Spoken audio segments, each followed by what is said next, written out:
So today we're talking about how to motivate children, whether it's getting a 2-year-old to put on their coat or getting a teenager to clean their room or do their homework. The basics of motivation are the same. While I'm sure we'd love for our children to be intrinsically motivated to do what we ask of them, or what we feel that at least they need to do to be responsible and successful, this takes two things: self-control and maturity. Two things that many of us adults still struggle with. That said, it's somewhat unrealistic to expect that of children. The other form of motivation is extrinsic motivation, meaning motivation fueled by either the fear of punishment or reward. And if used effectively, it can lead to intrinsic motivation. There are so many places we can start with this topic, but let's start with what often goes wrong when we try to quote-unquote motivate kids. 1, we ask them or suggest for them to do something and automatically expect them to do it.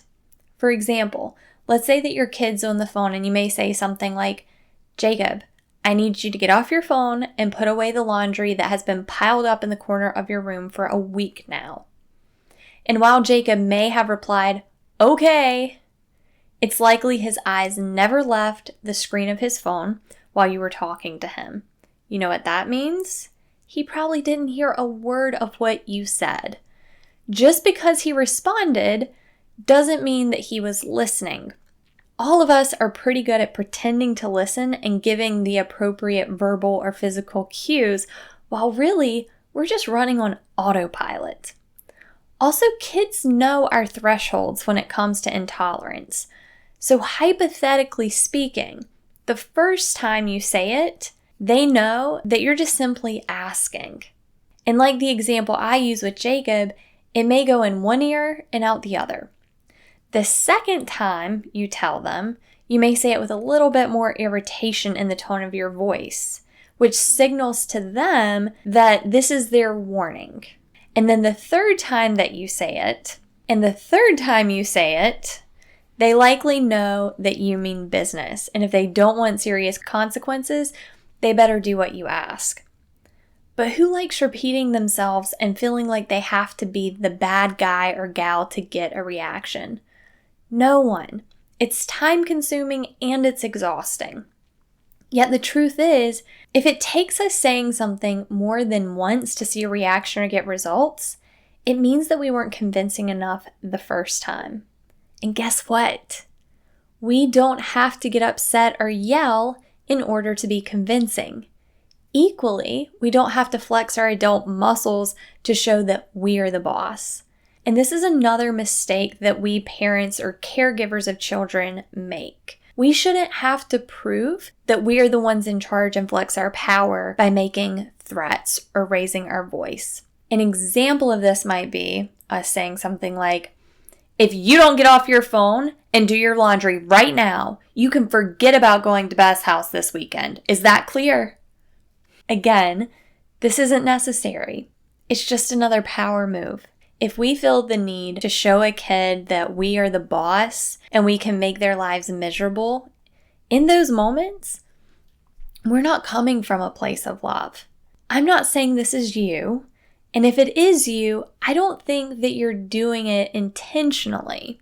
As with pretty much everything that I talk about regarding how we collectively tend to parent, any of the techniques that we use to parent have likely been passed down to us or conditioned within us. And that is why parenting with emotional intelligence is different from traditional parenting, because we are conscious of what we say, do, and the intention we place behind it. So let's move on to how to effectively motivate our kids. Number 1, change your perspective and attitude towards the situation. You know what it's like to have to do something that you don't want to do? It sucks. That doesn't change with age. The only thing that changes is that as we mature, which, by the way, age and maturity are not always synonymous, but as we emotionally mature, we know that whether we like it or not, some things we just need to get done. So go into the situation with the understanding that what you're about to ask them to do, they likely aren't going to be thrilled about doing. Knowing that, approach with love and understanding. Now, when I say love and understanding, some people assume that means you have to baby talk them and coddle them. No, you can still be assertive and convincing while also being loving. And just to be clear, this isn't tough love either, which really doesn't exist, but I'm not going down that rabbit hole today. So the best way I can explain what I mean by embracing a loving yet assertive approach for those of you listening is to have a matter-of-fact tone in your voice without any defensiveness. Because when we have a defensive tone, it implies that we are preparing for pushback. And this can lead to exactly what we're bracing for, pushback. And lastly, apply a bit of empathy. Because we know what it's like to have to stop what we're doing, possibly enjoying, to do something that we don't want to do. So putting this all together and using the example of Jacob again, I'm going to walk over to him directly instead of trying to talk to him from across the room. This is part of being assertive because you are non-verbally communicating that you expect their attention. So I may walk up and say something like, "Hey, bud." Then I may pause and wait for him to divert his attention away from his phone and make full eye contact with me. Again, this communicates that I expect his undivided attention. Now, if he ignores me, I say it again, just as I did before. "Hey, bud." Notice my tone doesn't deviate. Sure, it's frustrating when kids don't respond to us the first time, and our ego may be ticked off and wanting to bark back at them and say, "Hey, I'm talking to you. Look at me." But just know that our egos are not emotionally intelligent, and it doesn't care about effectiveness. It cares about being right, being number one, and getting its own way. So just again, calmly say, "Jacob, hey, once you have direct eye contact, you can continue. I see that your clothes are still piled up in the corner of your room.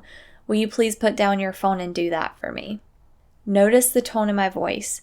I'm not showing that I'm irritated with him. It's stated as an observation and then framed as a request. There's no judgment, no defensiveness, no command. So let's talk about that part. Why not a command?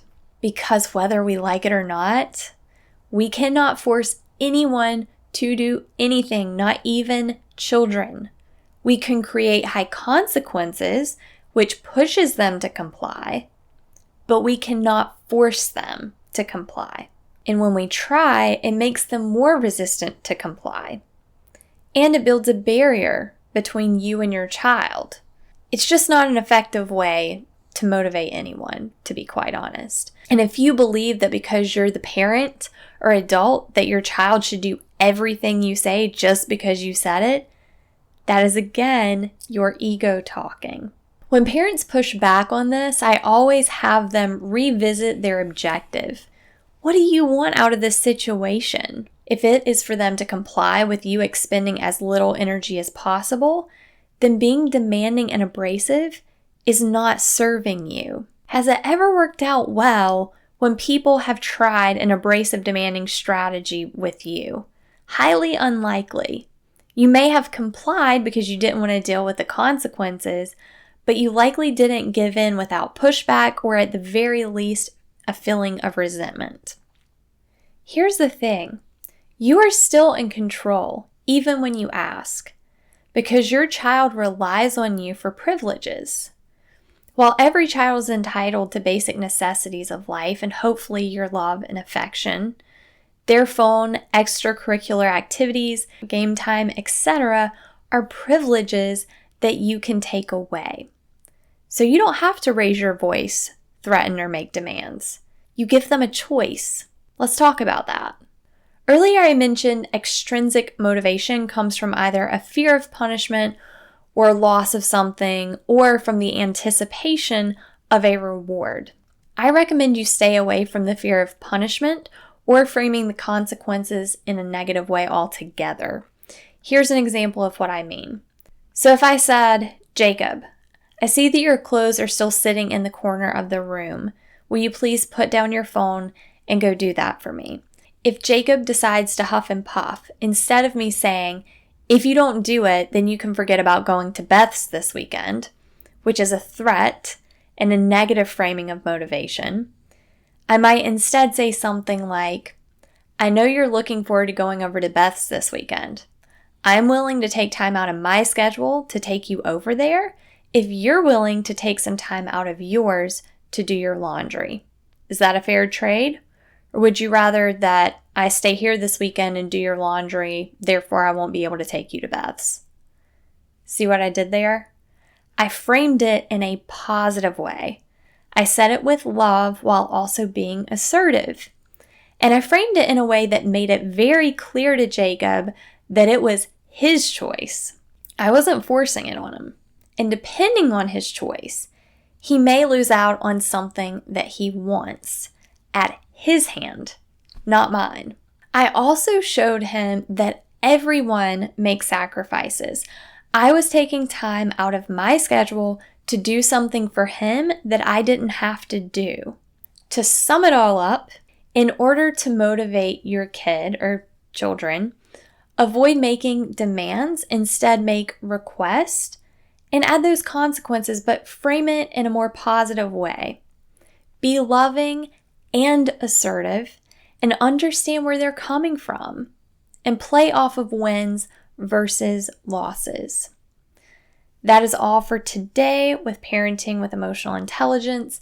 If you would like to learn more or have questions, I encourage you to check out generationeq.org, where you can find information about upcoming Generation EQ Parents Clubs, where I personally facilitate 90-minute interactive discussion sessions every month on parenting with emotional intelligence and expand upon topics such as this. In addition, I offer private family programs which takes into account your family's unique personalities and behaviors. I will put the link to Generation EQ, where you can find all this information, in today's show notes. Until next time, live and lead with an open heart and open mind. Thanks for watching.